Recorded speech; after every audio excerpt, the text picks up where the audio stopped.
बिस्मिल्लाहिर्रहमानिर्रहीम, अस्सलाम वालेकुम नाज़रीन। आप लाइव प्रोग्राम देख रहे हैं, मैं इमरान खान। दो तीन डेवलपमेंट्स हैं और बड़ी अहम है। एक तो कश्मीर का जो मामला है इलेक्शन का, वो बहुत गर्मा गर्मी उसमें आ गई है। इमरान खान साहब का शेड्यूल जारी कर दिया गया है और इमरान खान साहब 17, 18 और 19 जुलाई को जलसों से खिताब करेंगे आज़ाद कश्मीर में, जबकि मरीम नवाज साहब अपनी कंपेन कर रही हैं। बिलावल जा चुके हैं अमेरिका और उनकी जगह पे उनकी बहन मामला संभाल चुकी हैं मोर्चा आज़ाद कश्मीर में, और एक दूसरे के ऊपर फुल बम्बारमेंट हो रही है।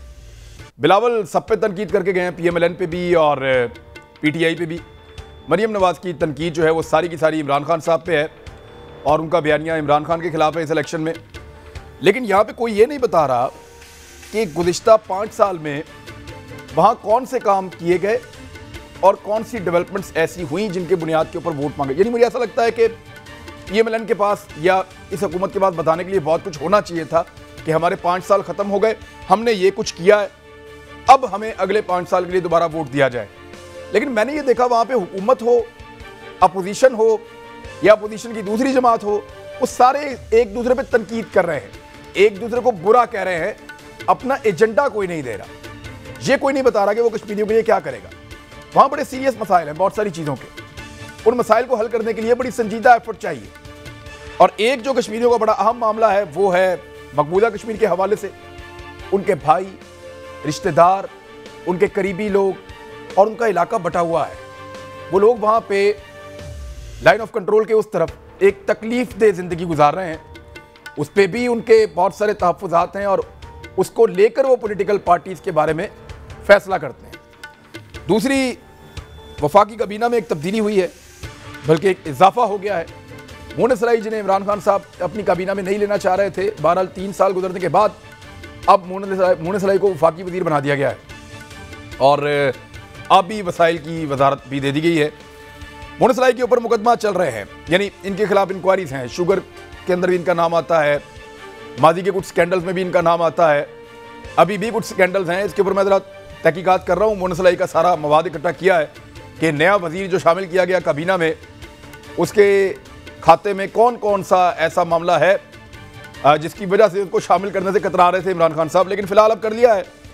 और काफिली ये कहती है कि अगर खुसरू बख्तियार है काबीना में, अगर दीगर ऐसे लोग काबीना में हैं जिनके ऊपर इल्ज़ामात हैं, तो फिर हमारा भी बंदा आप ले लें। इल्ज़ामात तो लगते रहते हैं, लेकिन कोई चीज़ साबित हो जाए तो फिर एक अलग बात है।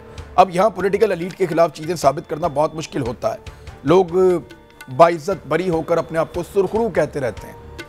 बहरहाल काबीना के अंदर क्या मजीद कोई तब्दीली की जाएगी, इसके साइज में और इजाफा किया जाएगा, और दूसरी जानिब कश्मीर का इलेक्शन इस मरतबा कौन जीतेगा।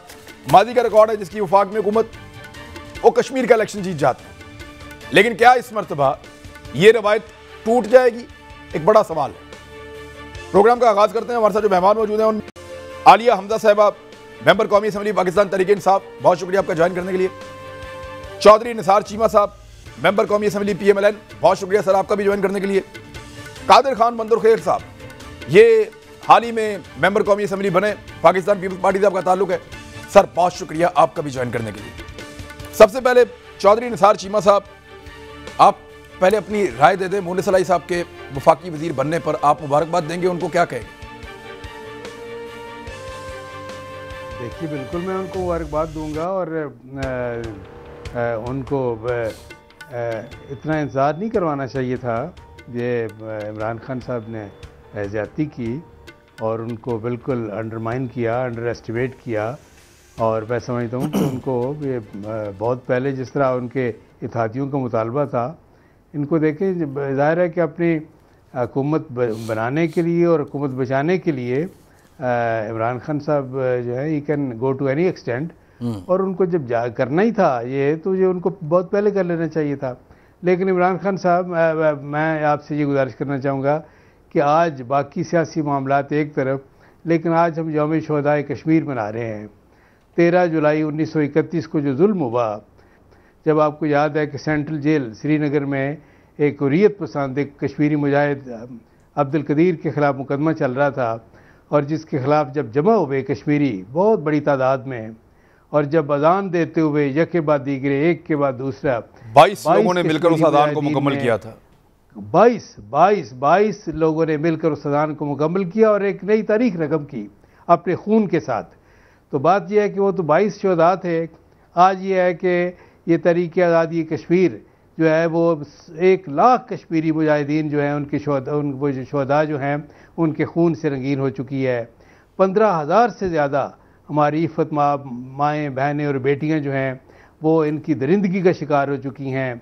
और फिर ये है कि इतनी तादाद में नौजवान कश्मीरी हैं वो उनको घरों से उठा लिया गया और उनका कोई पता नहीं कहाँ ले जाया गया और वो आज कहाँ पे हैं और किस हाल में हैं।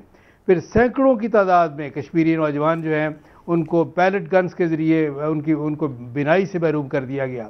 बात यह है कि हालिया इंसानी तारीख़ में इस दरिंदगी, इस जुल्म सितम, इस बर्बरियत की मिसाल नहीं मिलती जो भारतीय दरिंदे जो है मकबूजा कश्मीर में रवा रख रहे हैं। तो बात यह है कि आज पूरी आलमी जो बरादरी है उसको उसके ज़मीर को झंझोड़ने की ज़रूरत है कि कब तक कश्मीरी जो है अपने उस हक़ के लिए लड़ते रहेंगे जिसका वादा आलमी बरादरी ने उनके साथ ये सिक्योरिटी काउंसिल के रेजोल्यूशन की शक्ल में कर रखा है। सर मुझे ये बताएं कि कश्मीरी हक़ के लिए जो बात आपने की इसमें सलूशन नहीं है। मौजूदा हुकूमत भी जो बात करती है हमें सलूशन निकलता हुआ नज़र नहीं आता। कुछ लोगों ने ये कहा था कि भारत ने मौका दिया है ये जुल्म करके और ये कर्फ्यू लगाकर, तो इस वक्त पाकिस्तान को कश्मीरियों की मदद के लिए कुछ प्रैक्टिकली करना था, सिर्फ एहतजाज या आवाज नहीं उठानी थी। बिल्कुल प्रैक्टिकली मतलब कि कुछ लोगों ने ये भी कहा कि फौज को इस वक्त श्रीनगर में होना चाहिए था। मैं अगर इजाज़त दे तो मैं आपको उसका अमली हल बताता हूँ। बात यह है कि देखिए बाकी सारे सफारती महाज पे हमें काम करना चाहिए, वर्ल्ड ओपिनियन को मोबिलाइज करना चाहिए, उसकी अपनी अहमियत है। पूरी दुनिया में हमें वफूद भी भेजने चाहिए, सबको ये अपना रोल प्ले करना चाहिए। लेकिन सबसे इम्पॉर्टेंट इमरान खान साहब बात यह है कि हमें दुनिया को बावर करवाना है कि देखें ये इंटरनेशनल लॉ भी और UN चार्टर भी कश्मीरियों को आर्म्ड स्ट्रगल की इजाज़त देता है।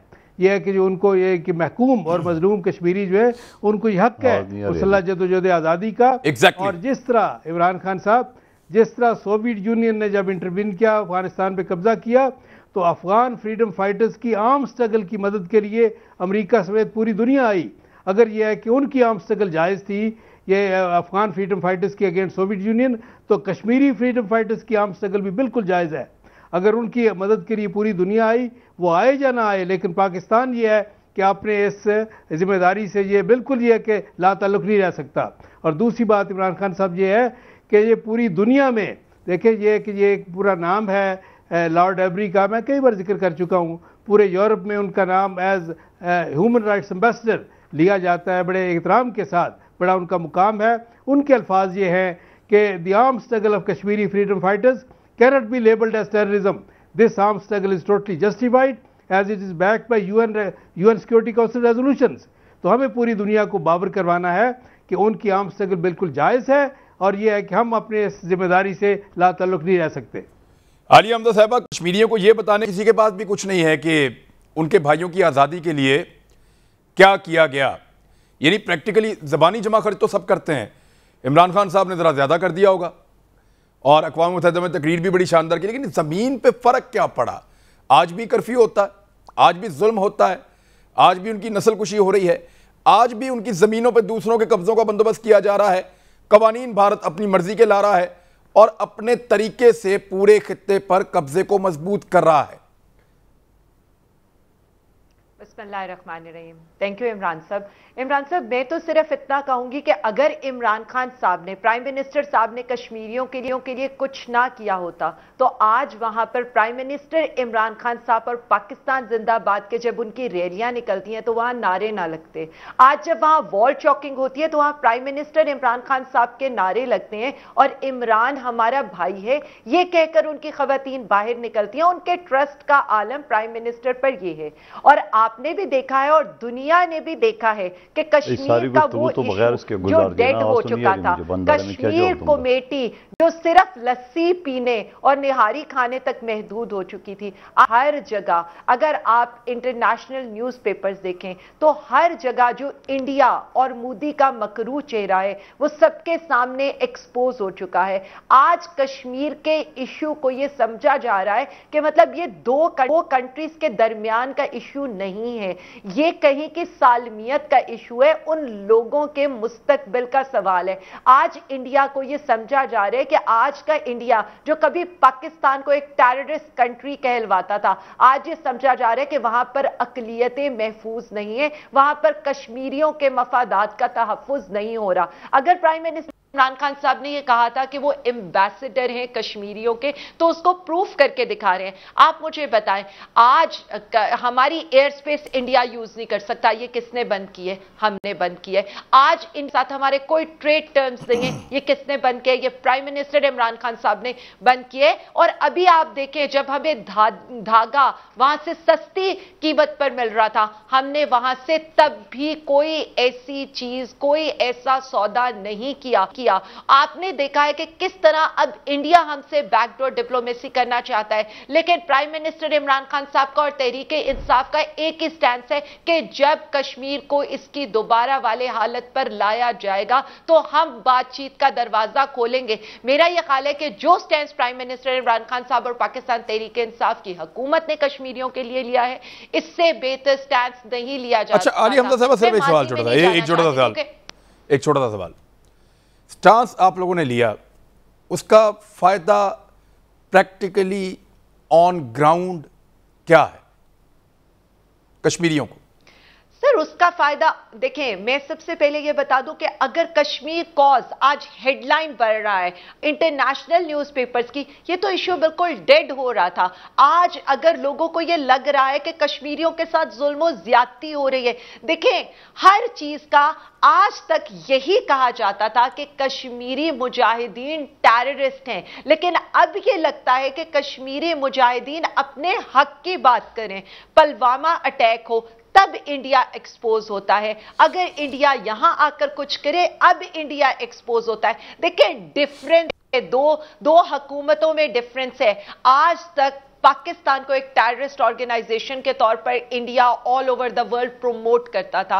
आज पाकिस्तान और प्राइम मिनिस्टर इमरान खान साहब ने जो इंडिया का फाशिस्ट टेरा और उन्होंने कश्मीर के पर जो वो जुल्म कर रहा है उसको उन्होंने नासिज्म से इस तरह ताकि इंटरनेशनल कम्युनिटी उस चीज को रिलेट कर सके कि किस तरह से नस्ल कुशी की जा रही है, किस तरह से ये सब कुछ किया जा रहा है। अच्छा आलिया साहब, एक चीज ऑन रिकॉर्ड लें, एक चीज ऑन रिकॉर्ड लें, क्या हम इस बात की तवक्को करें कि कश्मीर के इंतखाब के बाद अगर आप कामयाब हो जाते हैं या नाकाम होते हैं, दोनों सूरतों में इमरान खान साहब का मौक़िफ़ वही रहेगा जो उनका इंतखाब से पहले था?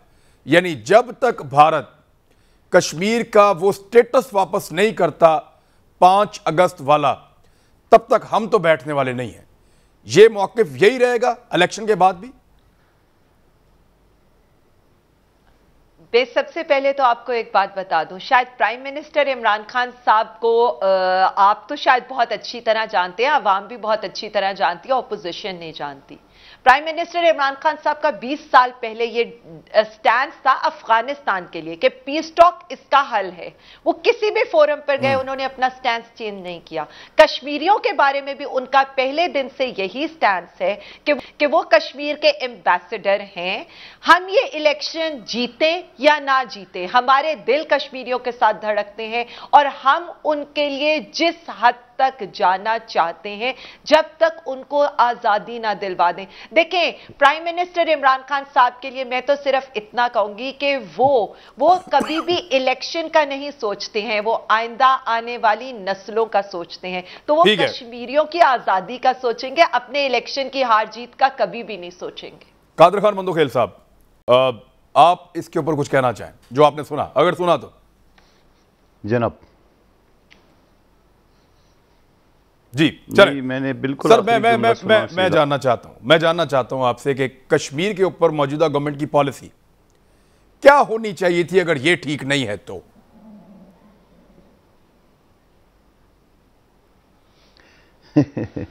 सब बिगाड़ दिए। 73 साल में जहां डिक्टेटर की हुकूमत थी, जहां पीपल्स पार्टी की हुकूमत थी, जहां मुस्लिम लीग नून की हुकूमत थी, मोदी या इनके यारों को किसी में हिम्मत नहीं हो सकी कि वो कश्मीर के खिलाफ हरकत करते। लेकिन मेरे कप्तान साहब जब वो ट्रम्प से मिलने गए, वापस आए, तो ये खिलाड़ियों ने हार पहनाया जैसे वो हज से आ रहे। हम भी थोड़ी देर के लिए खुश हो गए कि शायद कोई सेटलमेंट करके आया है कि भाई ठीक है कश्मीर हमारा होगा अक़वाम मुत्तहिदा की 1948 के करारदाद के मुताबिक। मगर एग्जैक्ट 10 दिन बाद जो है ना वो आर्टिकल 370 उन्हें लगा दिए है, सेक्शन 35 है, और उन्होंने मुकम्मल मकबूजा कश्मीर पे कंट्रोल हासिल कर लिया। उसके बाद कप्तान साहब ने ऐलान कर दिया है कि जुमे की नमाज के आधे घंटे तक वो एहतजाज होगा। वो एहतजाज भी हो गया, वहाँ से भी इंडिया नहीं ला। उसके बाद उन्हें क्या कर दिए, कश्मीर हाईवे का नाम श्रीनगर हाईवे रख दिया। और फिर जब मोहतरम जनाब प्राइम मिनिस्टर साहब आज़ाद कश्मीर की असम्बली से खिताब किया है, वहाँ पे जो उन्हें स्पीच किए, तो वहाँ की जो रहनुमा थे उन्होंने कहा कि भाई ये नक्शाबाजी से काम नहीं चलेगा, अमली काम करें। तो सवाल ये है कि मैं आपके प्रोग्राम में, मेरा हल्का बड़ी गरीब हल्का है, एक का नाम, एक टुकड़े का नाम बल्दिया टाउन है, दूसरे का एहतियात टाउन। मैं भी आज से नाम रख देता हूँ, बल्दिया टाउन का नाम लंदन टाउन रख देता हूँ, एहतियात टाउन का नाम न्यूयॉर्क टाउन रख देता हूँ, शायद उसे कोई लोग बेवकूफ़ लोगों को बना सको। ओ भाई ये क्या बातें कर रहा है। आज अली मोहम्मद खान साहब जो असम्बली में बरसा होई यकीन करेंगे ऐसी बिल्कुल वो बदरमनीर वाला डायलॉग बाजी जो उसने किया है, कश्मीर का सौदा हम किसी जो कश्मीर का सौदा करेगा उससे बड़ा बेज़मीर नहीं है। पता नहीं वो किसको सुना रहा था। ओ भाई सौदा और किसे कहते हैं। 73 साल में इंडिया को हिम्मत नहीं हो सकी है, वो जाके काबिज हो गए, सब कुछ खत्म कर लिया है। और आप अभी तक जो ना वो जंगल वाले में शेर सुना, वो मिसाल सुना नहीं रहा हूं कि वो इस दरख्त पे अटक उस दरख्त पे अटक। भाई ये छोड़े हरकतें, बहुत हो गया। पाकिस्तानी अवाम को तो आपने कशकोल गले पे पकड़ा दिए और आपने उनका बेड़ा गर्क कर दिए। और कश्मीर में, और फिर उसके बाद अभी जो इलेक्शन हो रहे कश्मीर का, इनका वजीर जो भी शक्ल से लग रहा है बड़ा शरीफ आदमी है, उसने जो वहाँ पे, लेकिन अवाम ने उसको दे दिया फैसला, वो जूता उसके मार दिया।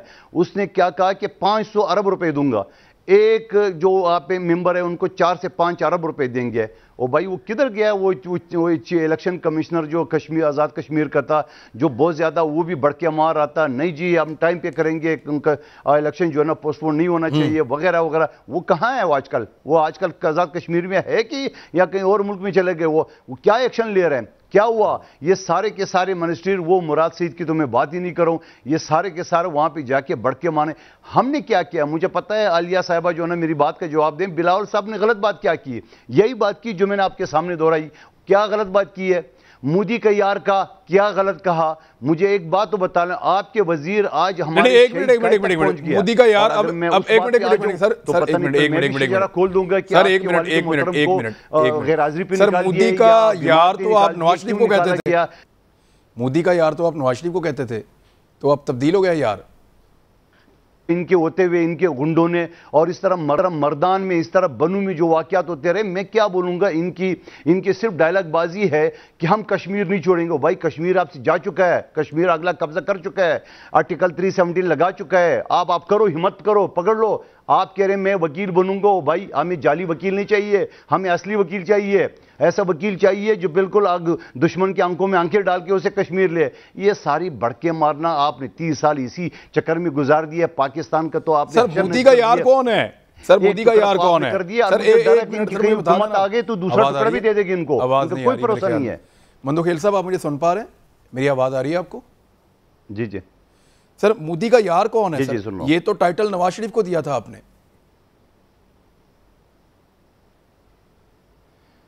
अभी आप एक ही जगह पे मुझे रहने दो, आप दूसरी जगह मुझे ना शिफ्ट करें। नहीं आपने ये टाइटल, यानी ये आपकी मर्जी है, जब चाहे नवाज शरीफ साहब को हार बना दिया, जब चाहे इमरान खान साहब को हार बना दिया। मुझे इधर रहने दिया, मुझे दूसरी तरफ ना शिफ्ट करें।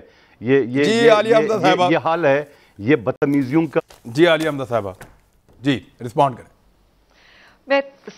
सर मैं तो सिर्फ इतना कहूंगी कि जब ये बात करते हैं ना मोदी के यार की, और जब ये बात करते हैं इन सारी बातों की, कश्मीर के सौदा की, तो मुझे याद आ जाता है जब राजीव गांधी के आने पर कश्मीर हाउस का ये बोर्ड हटा देते हैं। मुझे याद आ जाता है कि जरदारी साहब बैठकर न्यूयॉर्क टाइम्स को इंटरव्यू देते हैं और कहते हैं जो कश्मीरी मुजाहिदीन है वो बेसिकली मिलिटेंट्स हैं और अक्रॉस द बॉर्डर ये सारा कुछ हो रहा है, यानी वो पूरा कश्मीर कॉज ही तबाह कर देते हैं। इन लोगों की जो फॉरेन पॉलिसी है ना सर, मतलब जब ये कमेंट करते हैं तो ये शायद हिस्ट्री सारी अपनी भूल जाते हैं। वो सिर्फ सारा पालिन से हाथ मिलाने से लेकर एंजेलिना जूली के साथ फोटो सेशंस पर है, या जब अगर हमारे सलाला पर 25 जवान मर जाते हैं ना, तो यूएन में जाकर इनकी फॉरेन मिनिस्टर कहती है मैं खामोश हो जाऊं, और इस पर अपने लोगों के जवानों के मरने पर वो यूएन में जाकर बात नहीं करती है। या इनकी फॉरेन पॉलिसी है कि उसामा बिन लादेन को यहां पर इंडियन एजेंट्स आकर, अमेरिकन एजेंट्स आकर मार देते हैं, हमारी सरजमीन के अंदर दाखिल हो जाते हैं,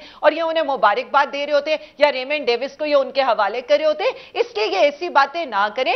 आज का पाकिस्तान पुराने पाकिस्तान से बहुत फर्क है। आज के वजीर आजम और इनके सो कॉल्ड लीडर्स में बहुत फर्क, जो ड्रोन अटैक्स भी कराते थे और अवाम को यहां पर कहते थे, और अमेरिकन को जवाब ये देते थे कि आपका कोलेक्ट्रल डैमेज जो है दे डोंट बॉदर अस। मतलब ये किस तरह की स्टेटमेंट देते हैं। आज का प्राइम मिनिस्टर तो बहुत डिफरेंट है। ना सिर्फ वो कश्मीरियों की जंग लग रहा है, वो इसराइल को मानने को तैयार नहीं है, अमेरिकन के साथ वो अपनी सोवेरेनिटी के लिए खड़ा हुआ है। वो सीआईए के चीफ का फोन मंदू खेल साहब वो कह रहे हैं पुराने पाकिस्तान से तो बेहतर है ना। यानी ये इससे बड़ा जुर्म क्या हो सकता है कश्मीरियों के साथ कि कोई वक्त का सदर पाकिस्तान ये कह दे कि जनाब सर सवाल सुन लें, हमारे दौर में तो सदर पाकिस्तान अगर ये कह दे कि हिम्मत तो नहीं हो सकी कश्मीर पे गलबा पाने का। कश्मीरी मुजाहिदीन को अगर मिलिटेंट कहे कोई सदर मुल्क का, तो इससे बड़ा कश्मीरियों के साथ क्या धोखा हो सकता है? आप मुझे बताओ कि आप मोदी को प्लेट में जाके ट्रंप के साथ मिलके और मोदी को प्लेट में दे, वो अपनी बात के जवाब नहीं दे रहे हैं, वो मेरी बात का जवाब नहीं दे रहे। हमारे दौर में तो मोदी या किसी और को हिम्मत तो नहीं हो सकती कश्मीर पे गलबा डुबा लेके। हमारे दौर में ऐसे तो नहीं हो सकता। इन्हें तो प्लेट भी दे दी है मकबूजा कश्मीर। ये अपनी बातें मुझे दोहरा रहे। हमारे दौर में या नवाज शरीफ के दौर में या इवन के मुशर्रफ और अयूब खान के दौर में किसी इंडियन को ये तो हिम्मत नहीं हो सकी। इनके यहाँ तो प्लेट भी दे दिए। खुद ये मोदी के लिए दुआएं मांग रहे थे। ये जो इमरान खान साहब को आर पहना रहे थे अमेरिका से आते हुए। अच्छा चले मैं मंदू खेल साहब सवाल आपसे करता हूं। ये बड़े अरसे से बात हो रही है, बड़े अरसे से बात हो रही है आज के इमरान और आर्मी चीफ गए और अमेरिका जब गए तो उसके बाद कश्मीर का सकूते कश्मीर हो गया। ये बहुत अरसे से बात हो रही है। मुझे सिर्फ आप इतना समझा सकते हैं कि उसके बदले में इस हुकूमत ने हासिल किया? जब कोई ऐसा बड़ा काम कोई करता है तो कुछ ना कुछ हासिल करता है ना।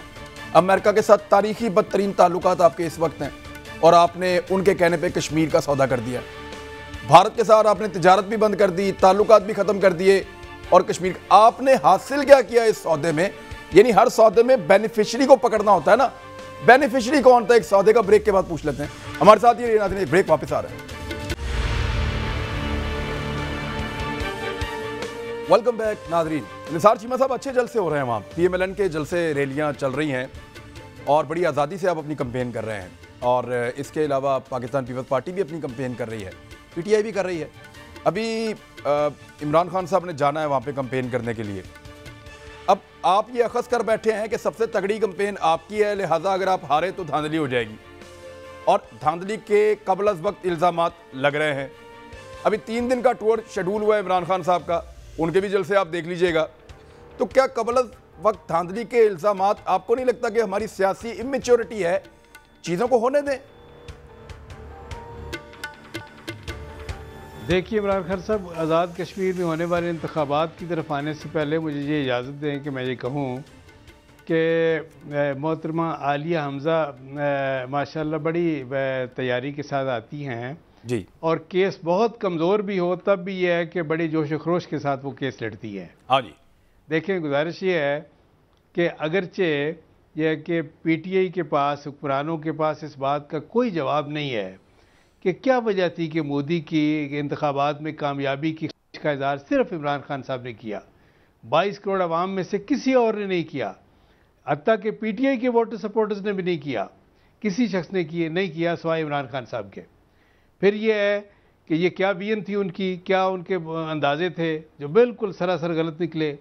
फिर ये है कि ये उनके पास कोई जवाब नहीं है कि क्या वजह है कि शाह महमूद कुरैशी साहब इनके जो वज़ीर ख़ारजा है उन्होंने कहा कि आर्टिकल 370 जो है वो तो इंडिया का अंदरूनी मामला है।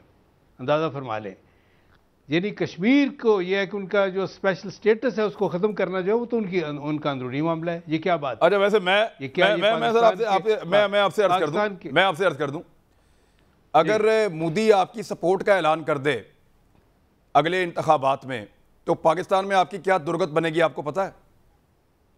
तो इमरान खान ने अगर मोदी की सपोर्ट की है तो मोदी को तो इलेक्शन हार जाना चाहिए था वहां पे। नहीं, देखें मैं एक चीज अर्ज करूं, ये सारी दुनिया के सर्वे, सर मेरी एक और बात, इमरान खान साहब सारी दुनिया के सर्वे ये कह रहे थे कि मोदी की 100% हुकूमत आ रही है इंडिया में, तो ये एक गुडविल जेस्चर हो सकता है कि यार ये आ रहा है, इसके साथ कोई बातचीत करके कोई मसला हल करते हैं, लेकिन वो नहीं हुआ अनफॉर्चुनेटली। उसने वही हड़तर्मी रखी।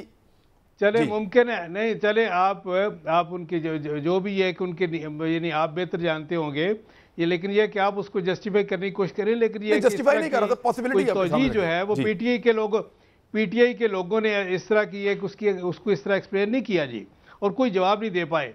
फिर यह है कि ये देखें, ये भी उनके पास कोई जवाब नहीं है इस बात का कि इंटरनेशनल कोर्ट ऑफ जस्टिस का नाम लेके वो इस्तेमाल करते रहे। ये जो है जो कुछ उन्होंने किया कानून साजी, गैर मामूली कानून साजी कुलभूषण जाधव के लिए, जो उनका हिंदुस्तान का जासूस है, उसको रियायतें देने के लिए, उसको एनआरओ देने के लिए पार्लिमानी रवायात, पार्लिमानी कवायद व ज़वाबित को बालाए ताक रख कर उसको पामाल करके गैर मामूली कानून साजी जो की गई है, सच्ची बात यह है कि सिवाय पीटीआई के पूरी कौम इस पर परेशान है और शर्मसार है और बहुत तशवीश में मुब्तला है। सर आपको पता है वो कानून साजी क्या हुई? सर ये क्यों, मैंने स्टडी किया सर, कानून साजी आप बता सकते हैं वो क्या हुई है? कानून साजी क्या हुई है? मैं बताता हूँ आपको। देखें, बात यह है कि जब इंटरनेशनल कोर्ट ऑफ जस्टिस में हमारे वकील पेश हुए, उन्होंने कहा जी हमें कोई किसी कानून में, किसी आइन में किसी तरमीम की ज़रूरत नहीं है, किसी तब्दीली की ज़रूरत नहीं है। हमारी सुपीरियर जुडिशरी जो है उसके पास इख्तियारात हैं, ऑलरेडी इख्तियारात है कि अगर यह है कि कोई ऐसी ज़रूरत होगी जो फैसला क्या नहीं मिली। इंटरनेशनल कोर्ट ऑफ जस्टिस का फैसला क्या था sir? International court of justice का फैसला क्या था? उनका फैसला यही था कि इनको ये है कि ये फैसिलिटी दी जाए कि ये जो इनको एक तो ये कि एक्सेस दी जाए और उनको फैसिलिटी दी जाए कि उनको जो सज़ा दी गई है उसके खिलाफ ये अपील कर सके। और ये कि इस बारे में हमारा वकील जो था उसने कहा कि ये अपील की इख्तियार जो है ये हमारी सुपीरियर जुडिशरी के पास है। बिल्कुल ये है कि उसके लिए गैर कानूनी, गैर मामूली ये कानून साजी की जरूरत ही सर देखें, जो इन्होंने उसको सिर्फ अपील का हक के लिए। सर मेरी अर्ज सुने, आप लोग गए अदालत में और आपने उसको चैलेंज नहीं किया। इंडिया ने 2 मरतबा आलमी अदालत की जुरिस्डिक्शन को चैलेंज किया जब पाकिस्तान गया था। आपके पास ये चांस था कि आप कहते जी हम आपके पास मुकदमा नहीं लगवाते, हम आपको चैलेंज करते हैं। आप निकल सकते थे लेकिन आप नहीं निकले। सर ये आपका डिसीजन था, आपने पाकिस्तान को, आपकी हुकूमत ने फंसाया इंटरनेशनल कोर्ट ऑफ जस्टिस में। इसका कोई जवाब है सर आपके पास? नहीं, कमाल है। हमने फंसाया, हमने कहा हमने तो अपना केस लड़ा और बिल्कुल ये कि नहीं, आपने चैलेंज नहीं किया। पूरा पाकिस्तान आपको कह रहा था कि चैलेंज करें, ना जाएं इस अदालत में। जब हमने ये इंडिया की अदालत है, मत जाएं। लड़ा तो ये कि नहीं, हिंदुस्तान ने ये कि जो उसका मौक़िफ़ था वो नहीं मनवा सका इंटरनेशनल कोर्ट ऑफ जस्टिस से, उसको बरी नहीं करवा सका। हमारी जो सजाएं थी उनको यह कि किसी ने काल अदम नहीं करार दिया, किसी ने उसको गलत करार नहीं दिया। सर नहीं, आपको ये एक मिनट सर, क्या नवाज शरीफ साहब को ये मशवरा नहीं दिया गया था कि आप इंटरनेशनल कोर्ट ऑफ जस्टिस की जुरिस्डिक्शन को चैलेंज कर लें? मैं आपको जिम्मेदारी के साथ कह रहा हूं कि उनको ये मशवरा दिया गया था, उनको एस्टेब्लिशमेंट ने भी कहा था और उनको ये कहा गया था कि मियां साहब इसको चैलेंज करें, इसमें अपना वकील मत भेजें, ये दुनिया इंडिया के साथ मिली हुई है। नहीं, जब चैलेंज करना है तो ये एक जाहिर है कि जाके वहां भी चैलेंज करना है ना। चले, ये कंट्रोवर्सी है सर। इंडिया ने 2 मरतबा चैलेंज किया, यानी हम इंडिया के खिलाफ 2 मरतबा गए, इंडिया ने कहा जी हम नहीं मानते आपको, और वो केस वहां नहीं चला। आप भी कहते हैं हम नहीं मानते आपको।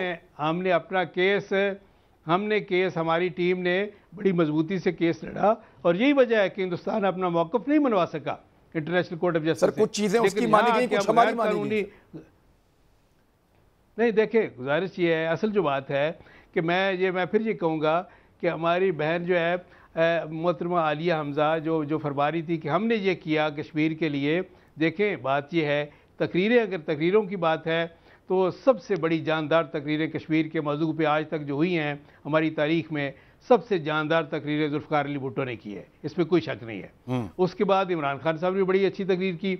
लेकिन मेरा सवाल ये है कि क्या इन तकरीरों से, क्या इशारा कश्मीर का नाम श्रीनगर रोड रखने से क्या ये है कि कश्मीरियों के जो मज़ालिम उनके ऊपर हो रहे हैं, जो उनके मसाइब हैं, क्या जो जिस करब से वो गुजर रहे हैं, क्या उसमें कोई कमी? ये बात से मैं आपकी एग्री करता हूं। एग्जैक्टली, प्रैक्टिकली जब तक आप कुछ ना करें, यानी हमने दुनिया को ये बताना शुरू कर दिया। हमने दुनिया को ये बताना शुरू कर दिया कि हम तो लड़ना ही नहीं चाहते और हमें लड़ाई से बहुत नफरत है। नहीं, मेरी बात ये है कि कश्मीरी ये कह रहे हैं कि आप कहते हैं कि हमने ये किया वो किया। कश्मीरी आपसे बबांगे दौल पूछ रहे हैं, चीख चीख के पूछ रहे हैं कि इब्ने मरियम हुआ करे कोई, मेरे दुख की दवा करे कोई, मेरे लिए आपने क्या किया है, मेरे मसाइल कम हुए हैं क्या, हिंदुस्तान के मजालिम कम हो सके। एक चीज है कि हमने दुनिया को ये बहुत यकीन दिलाया कि हम नहीं लड़ेंगे। क्या जरूरत है यकीन दिलाने की? भाई हमारे भाइयों को मार पड़ रही है, हमें दुख हो रहा है, हमारे जज्बात हैं, हमारी पब्लिक भड़क रही है, दुनिया को ये बताएं बजाय ये बताने के कि हम नहीं लड़ेंगे, हर हाल में हम नहीं लड़ेंगे। ये यकीन दहानियां बार बार क्यों करवाता है पाकिस्तान दुनिया को? क्या जरूरत है?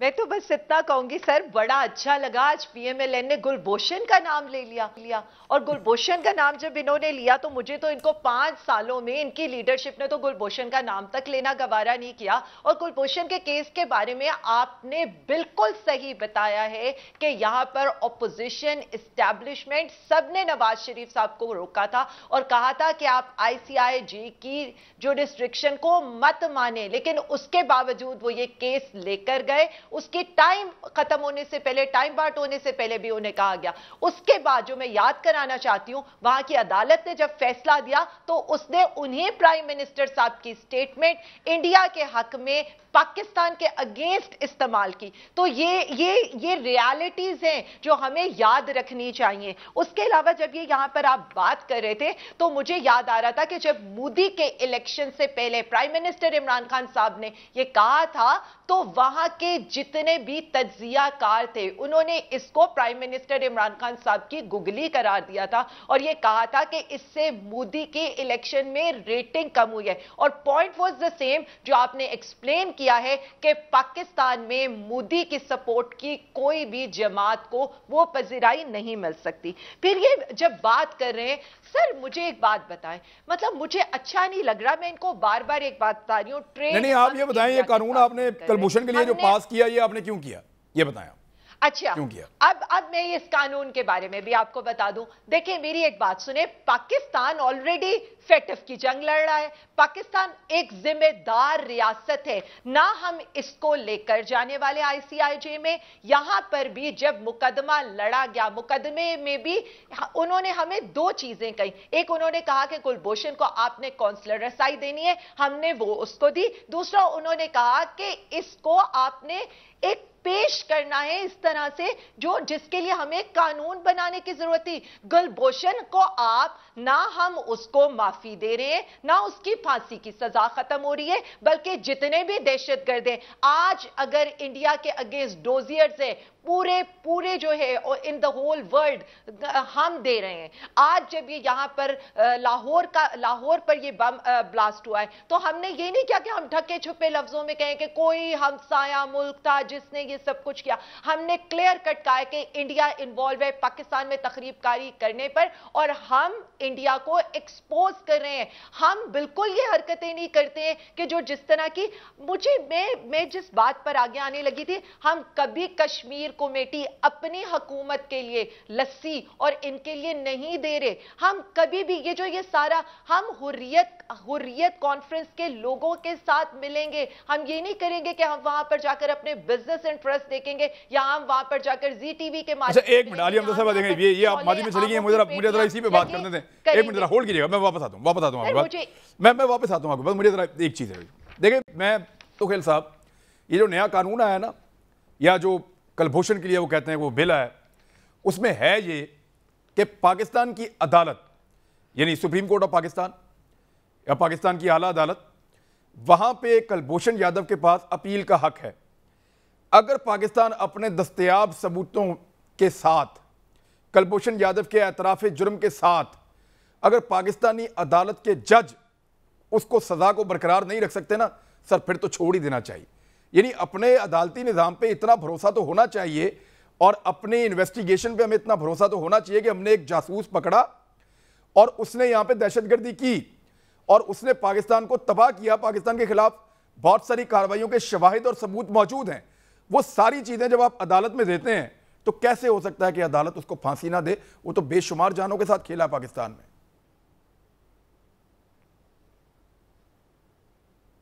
देखिए 2 और 2 4 होता है, 5 नहीं होता है। एग्जैक्टली। सलीस उर्दू में मुझे आसान ज़बान में मुझे समझा दी आलिया बीबी कि कानून साजी की गई है। डॉक्टर साहब ने सही फरमाया, हमने शोर भी मचाया। मैं इंसानी हुकूक का कारकुन हूँ। मैं आर्टिकल 10 कि पाकिस्तान पे यकीन करता हूँ, मगर दुश्मन जो मेरे मुल्क के खिलाफ साजिश करे, मेरे मासूम लोगों को उड़ाए, उसका सर कलम करना चाहिए एट द स्पॉट। नंबर 1 बात। अब इन्होंने कानून साजी उसके लिए की है, नंबर 1 बात। दूसरी बात, मुझे आसान सी बात आप अपने दिल पे याद रख के बता दे, पाकिस्तान कश्मीर के हालात 73 साल में इससे ज्यादा खतरनाक थे या आज है? और अगर आज है जो आर्टिकल 370 है सारी चीजें, तो इन्होंने क्या किया है सिवाय इस टैनी पे छलांग मारने के, उस टैनिंग पे छलांग मारने के? उन्हें क्या काम किया? एक तो बता दें मुझे। ये डायलॉगबाजी, ये फिल्मी डायलॉगबाजी जो कभी बुदरमनीर, कभी वो सुल्तान राई को फिल्म में करते थे, ये असम्बली के फॉर्म में हम नहीं होने देंगे। भाई आपने क्या, आपके होते हुए कश्मीर चला गया है, आपने प्लेट में लेके दिए, आपने क्या किया है? मुझे एक तिनका तो बताओ जो आपने उठाया, आपने क्या किया है? बात ये थे, फिर ये कहता है मैं कश्मीर का वकील बनूंगा। लेकिन याद रखना इमरान खान साहब, कश्मीरी आवाम जो है ना वो जाग चुके हैं। ये इनको ये 25 जुलाई के इलेक्शन में इनको जवाब मिलेगा, इस कठपुतलियों को जवाब मिलेगा कि कश्मीर के साथ जो गद्दारी उन्हें की है वो उनको इलेक्शन की सूरत में उसको मिलेगा। आप देख लेना, इस वजह से अरबों रुपए इनके वजीर लेके घूम रहे हैं और नकद पैसे फुटे जा चुका है। 500 अरब देंगे, इससे ज्यादा और क्या हो सकता है? उस इलेक्शन कमीशन से मैं पूछना चाह रहा हूं जो अपने आप को बड़ा खुद मुख्तार कहता है, उनसे मैं सवाल करना चाह रहा हूं कि कहां गए आप? आपके कानून, आपके उसूल कहां गए जो आप बात करें? और अभी एक प्राइम मिनिस्टर जाके, आप खुद कंफर्म करे हो, प्राइम मिनिस्टर जाके कैंपेन चला रहा है अपनी पार्टी के लिए। ये तो कहीं लॉ में नहीं लिखा हुआ है, कहीं इलेक्शन कमीशन के रूल में नहीं लिखा हुआ है। तो बात यही है, जितनी भी बढ़ के मारे, जितनी के कश्मीर का सौदा ये कर चुका है, कश्मीर को ये बेच चुका है, अब ये जितने मर्जी ये बढ़ के मारे। चलें एक ब्रेक लेते हैं, ब्रेक के बाद वापस आते हैं।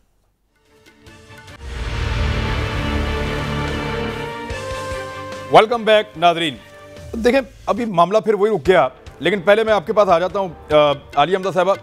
यहाँ पे एक बाज़गश्त है कि धांधली आप लोग कर रहे हैं कश्मीर में, और अगर आप लोग जीते तो धांधली होगी, अपोजिशन अगर जीत जाती है तो धांधली नहीं है। लेकिन अगर वो हार गए तो वो कह रहे हैं कि हम पहले आपको बता रहे हैं कि हमारे साथ ज्यादती होने जा रही है। उनके अंदाजों के मुताबिक वो इलेक्शन जीत रहे हैं, उनके सर्विस के मुताबिक वो जीत रहे हैं। अगर वो हारे तो धांधली होगी। खान साहब, मैं थोड़ी सी बात इसलिए करना चाहती हूँ, इन्होंने जब ये कहा ना, जब ये गुलभूषण वाली बात कर रहे थे, तो बेसिकली मैं तो यहाँ पर ये कहूंगी कि ये एग्जैक्टली ऑपोजिशन उस केस में यही चाहती है जो इंडिया चाहता है कि पाकिस्तान पर सैंक्शन लगे, पाकिस्तान एक जिम्मेदार रियासत के तौर पर दुनिया के सामने ना आए। फिर जब ये यहाँ पर बात कर रहे थे दोनों धांधली पर, तो मैं इसलिए आती हूँ क्योंकि वो बहुत इंपॉर्टेंट टॉपिक है। 2 से 3 जगहों के ऊपर मरियम बीबी रोज तकरीर करती हैं, उससे पहले बिलावल भुट्टो जरदारी साहब भी वहीं पर थे। मुझे सिर्फ एक इतना बता दें, ये आकर ना खान साहब को बार बार कहते हैं हमने कश्मीर के लिए क्या किया। आपने इनके मुंह से, दोनों के मुंह से कहीं पर भी ये सुना है कि कश्मीरियों पर जुल्म करने वाले मोदी पर इन्होंने कोई कमेंट किया हो? इनका पूरा focus prime minister Imran Khan साहब है और पीपल्स पार्टी का फोकस 2 पार्टियां हैं। नहीं, इनको मोदी पसंद नहीं है, इनको मोदी पसंद नहीं है। नहीं, मोदी का ये नाम लेते ही नहीं है ना, क्योंकि मोदी का ये वहां, क्योंकि कश्मीरियों पर जुल्म तो मोदी ने किया है। हमारी तो आज तक कश्मीर में हुकूमत ही नहीं रही है। पहले अगर मैं आपको इनका ये बता दूं धांधली का, ये धांधली का इनकी जो ये बातें हैं ना, ये कोई नई नहीं है। जब पहले इलेक्शन हो रहा था, पीपल्स पार्टी वहां पर कैंपेन कर रही थी और PMLN की हुकूमत वहां पर फेडरल में थी, और धड़ाधड़ वहां पर बर्जीस ताहिर साहब और मारवी मेमन साहिबा जा कर वहां पर फंड बांटते जा रहे थे, कहीं 11 अरब, कहीं 30 अरब, कहीं बेनजीर इनकम सपोर्ट प्रोग्राम। तो यही पीपल्स पार्टी PMLN पे एलिगेशन लगाई थी कि ये धांधली कर रहे हैं। अभी 2 दिन पहले की वीडियो है कि मरियम नवाज के जो जलसे के अंदर वहां पर लोगों के ऊपर पैसे फेंके जा रहे थे। मतलब ये किस तरह की इनकी सियासत है। यहां पर हम जब धांधली की बात होती है, हम इनसे कहते हैं आप सेनेट इलेक्शन में शो ऑफ हैंड्स कराएं, ये भाग जाते हैं। हम इनसे कहते हैं EVM पर आए, ये भाग जाते हैं। हम इनसे कहते हैं ओवरसीज पाकिस्तानियों को वोट देने की बात बात करें ये भाग जाते हैं, नारा ये वोट को इज्जत देने का लगाते हैं, लेकिन जब बात आती है वोट की सैंक्टिटी की, जब बात आती है अवाम को रिलीफ देने की, तो दोनों पार्टियां भाग जाती हैं। सेम कश्मीर इश्यू के साथ इन्होंने किया। कश्मीर कॉज के ऊपर जितना नुकसान इन दो पार्टियों ने पहुंचाया है, आज ये सब कुछ हम भुगत रहे हैं और हमारे कश्मीरी अवाम भुगत रहे हैं। और अब मैं आपको ये बता दूं, 25 जुलाई का इलेक्शन इन दोनों पार्टियों को जो बारियां लेती रही है, कभी पाकिस्तान में और कभी आजाद जम्मू और कश्मीर में, वहां पर कश्मीरी अवाम इनको एक दफा दोबारा बता देंगे कि उन्होंने इन दोनों पार्टियों को मुस्तरद कर दिया है। तो इसीलिए धांधली का ये एक काम करते हैं ना, एक काम करते हैं, मैं इन दोनों की हुकूमत में बारी बारी रह चुकी है, ये हमें बता देंगे इन्होंने कश्मीर में किया क्या क्या है। सार चीमा साहब पहले आप बता दें, आप लोगों ने कश्मीर में क्या किया, कारकर्दगी पर बात करें ना, आपने कश्मीर में क्या किया, पब्लिक के लिए क्या किया वहां पे। ये फरमाएं कि मोहतरमा आलिया हमजा गालबन सुन नहीं रही थी, उनकी तवज्जो किसी और जानब थी। वो उन्होंने गौर नहीं फरमाया कि मैंने जब उनको गिनवाए हैं कि जो कश्मीर पे मजालिम हो रहे हैं हिंदुस्तान के हाथों, 1 लाख से ज़्यादा कश्मीरी अपनी जानों के नजराने पेश कर चुके हैं। जिस तरह हमारी इफ़्फ़त माओं बहनों बेटियों की अस्मत दरी हुई, जिस तरह नौजवानों को उठाया गया, जिस तरह पैरेट गन्स के ज़रिए उनको बिनाई से महरूम किया गया। मेरा सवाल सिर्फ ये है कि क्या इनकी तकरीरों से उनके मसाइब में कोई कमी हुई है? बात यह असल जो बात है, क्या जो हिंदुस्तान में कोई कम हो पाए हैं?